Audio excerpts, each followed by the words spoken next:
The Frankly Speaking Roof Cam brought to you by Boss Security in Horseheads. Contact Boss Security for all your business and home security needs. Welcome back to Frankly Speaking here on WYDC TV Big Fox. I'm your host, Frank Acomb, and we are broadcasting live from the Hesselson studio here on Market Street in Corning. And this is the Steuben Senior Services Fund section of our program. And joining us on the show, it's time for ComicCon. Thanks for coming back on the show, guys. Thanks for having us. Thanks for having us. We have a lot to talk about. So this is around 10 years. Explain that, right around there? Yeah. We've been doing shows for a little over 10 years, but this will be the 10th anniversary of Twin Tiers Comic-Con. We missed a couple of years due to COVID, but we started in 2014 with Twin Tiers. Did you ever think it would last this long? Yeah, I don't know if we ever thought we'd get this big. That's a better way of putting it. Yeah, our original idea was just to kind of have like a community event. Almost, we were thinking back to things like Arts in the Park and like stuff like that, where we could have this annual thing that people could look forward to and kind of all hang out and buy some artwork and meet some artists. And now it's just grown into this weekend-long affair with thousands of people come, and it's like, wow, it's amazing. It's really cool, and it grows larger each year, correct? Yeah. So what's new this year for people that are avid Comic-Con attendees? This year we've expanded out into the mall a little bit further. We're using a storefront for our panel Q&A room. We've got artists and vendors and some other attractions right out in the mall hallways. Our big Smash Brothers tournament will be out in center court. And then we've got a bunch more artists and vendors in the main event center than we've had in the past couple of years. So you're kind of taking over the mall pretty soon. We're working on it, We're everything outside the gate we're affectionately referring to as the Commons at Twin Tiers Comic-Con. So it's basically everything from center court all the way down to where the H.L. Stevens started across from Planet Fitness, where that's where our panel room's going to be. So we're going to have that whole stretch and then the event center itself. So we fit the room and we're spilling out. We're talking about what's new this year, but what if someone's never attended a Comic-Con? What should they know? So a lot of people ask that question. So a Comic-Con is generally a pop culture festival. So you're going to see a bunch of great artists and craftspeople and writers, and you're going to have some celebrity guests and a bunch of great vendors with all sorts of different merchandise you can buy.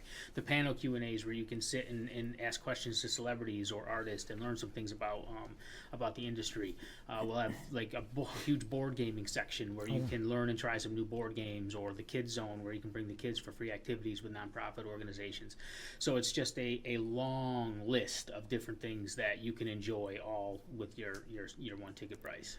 You mentioned a lot of people ask you that question. I think I asked last year too.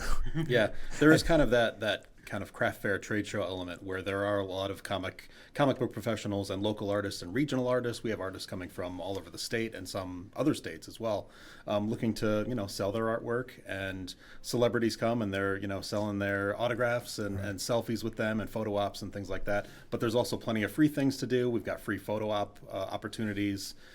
We have Twin Tiers, Finger Lakes Ludosport is going to be doing some lightsaber demos. We have some board games that people can play for free. We have a book nook this year. We've never had that before. So we're going to have a whole bunch of books that kids can kind of sit down and read. Yep. And the Pokemon hunt, where you go through the mall and find the Pokemon and can win some free prizes. That's a free activity that families can sign up for. That's all included with admission. So if you show up and you're like, I don't really feel like buying any artwork today, but there's so many different things included with admission that you can do. You've been doing it so many years. Do you find it easier because people are now contacting you to come back?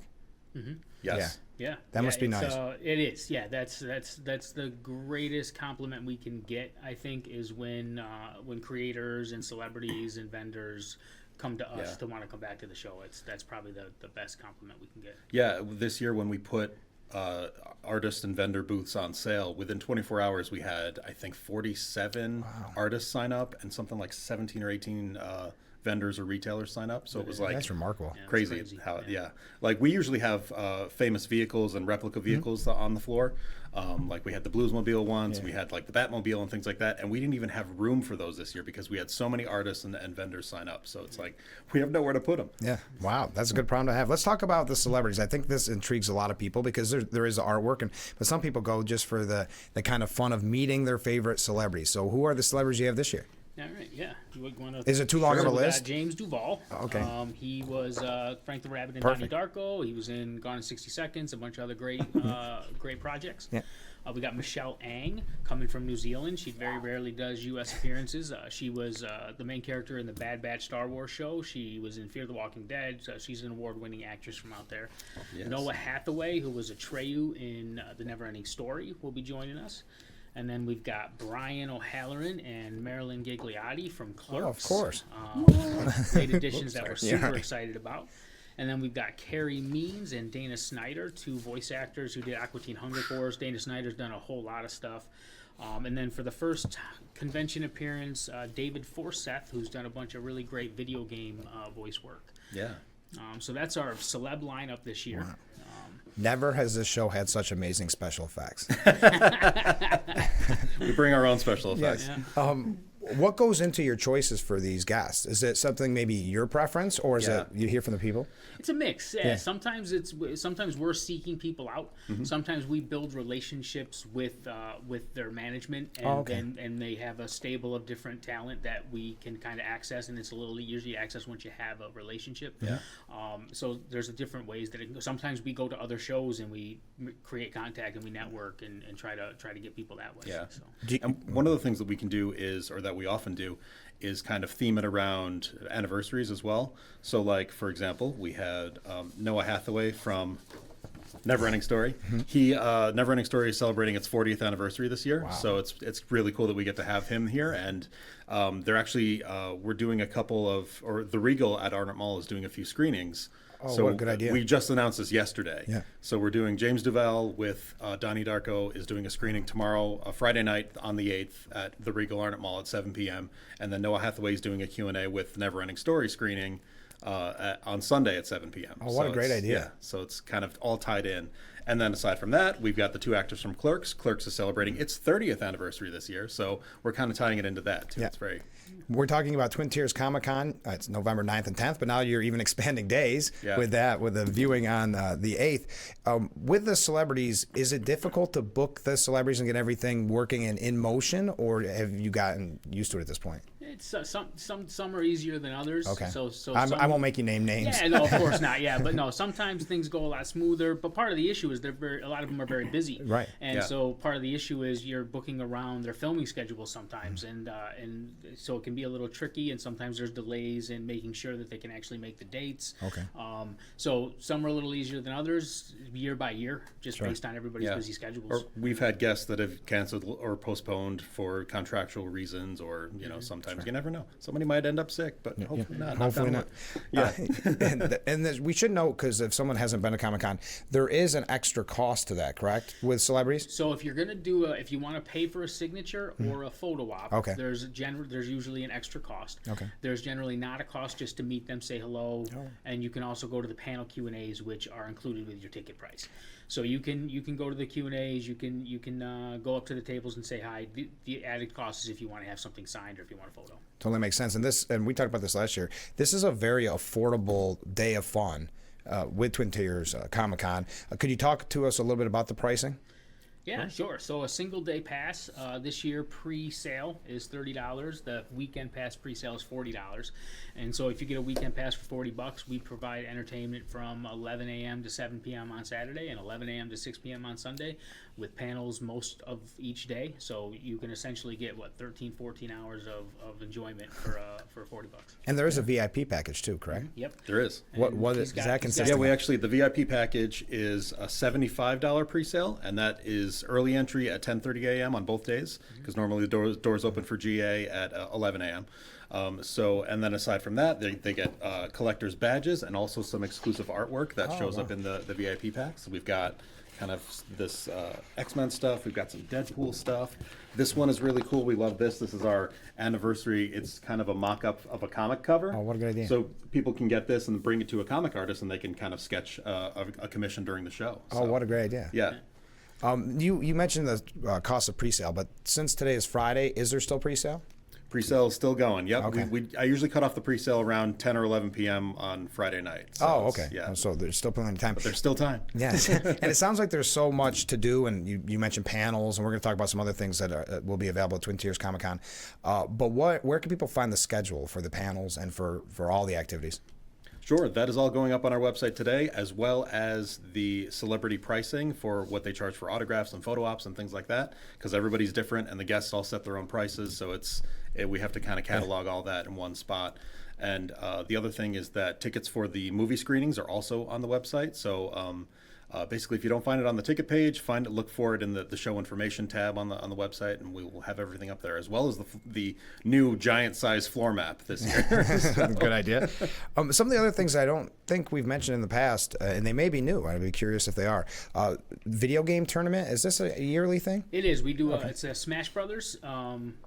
We've done this now for a few years. It's essentially like a regional. It's 80, 90, 100 Smash Brothers players get together and have a big tournament on Saturday. Does it get competitive? It can be, yeah. And this year, it sounds like we've got a couple of the top players in the country coming to play in this tournament. So they're doing Smash Brothers Melee and Smash Brothers Ultimate. So usually we end up with a good 60 or 70 registrants, and I just actually a couple hours ago they said they're at 85, and he's expecting maybe 10 to 15 more. So it's going to be even bigger this year. Oh, that's great. Yeah. And this is something else that people that may not participate in the tournament but can watch, right? Exactly. Yeah. Yep. Yeah, because it's right in center court. Anybody who's at the mall can just walk in and say, what's going on here?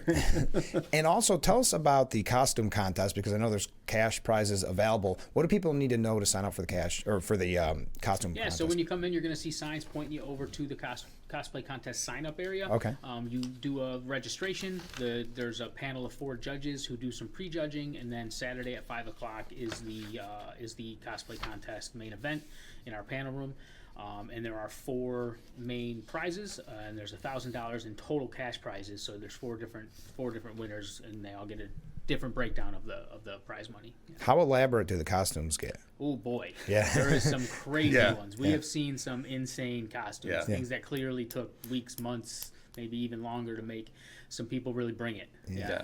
It's really funny that, like, we talked about how large the show has gotten, that there are times where I'll see photo albums on Facebook and whatnot, or things that we're tagged in, and I'll see these costumes, and I'm like, where was that? I didn't even see that.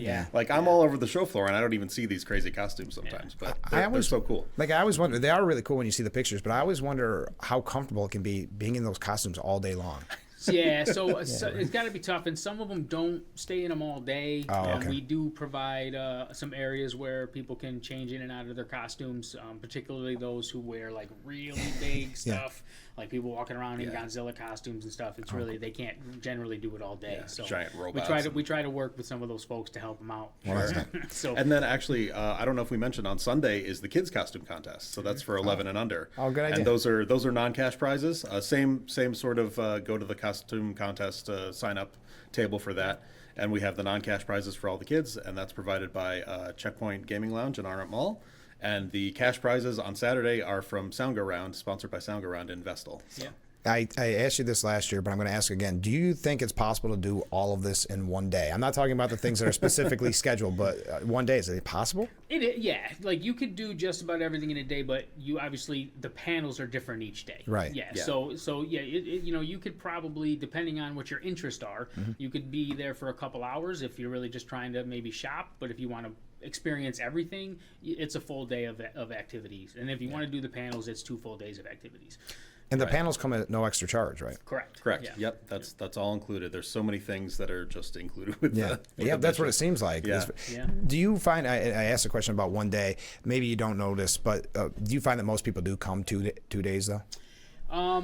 I would say there's a good percentage of people who come for both days. We get a pretty good amount of VIPs, 2-day tickets. I'm not sure what the breakdown actually is, but a lot of people do come for both days. And things have changed a little bit this year, I've noticed, just because we've announced more celebrity and actor guests than we usually do. So I've seen an uptick in 2-day ticket sales for sure, which is interesting. So do you think that's the most common, maybe for someone that's not into Comic-Cons or have never been, do you think that's what brings them in the most, are the celebrities? I think so. I think they're a big draw. In the past, the vehicles have been a decent draw as well, but I think the celebrities definitely do it, and then the comic guests are also a very good step up for admission sales. And we didn't even actually mention that. I don't even know if we did, that we have a kids zone that is filled with a whole bunch of area nonprofits that are doing free activities for kids. Great idea. So things like Plinko games and Lego building games, and I think there's an inflatable archery from Scouting. Yep, Boy Scouts will be there with all archery. Sorts of just different things. And kids get in free, so it's all kind of included. Well, we're talking about Twin Tiers Comic-Con. You can find out more at twintierscomiccon.com, November 9th and 10th. So tomorrow and Sunday at the Arnott Event Center. Before we go, the most difficult question I can ask, what are you specifically looking forward to the most? for it to be over. I'm so tired. We are at the part in the process where, yes, a lot of us are looking forward to Monday. But no, it's what makes this a lot of fun is the massive amount of people walking around for 2 days with big smiles on their faces. Yeah.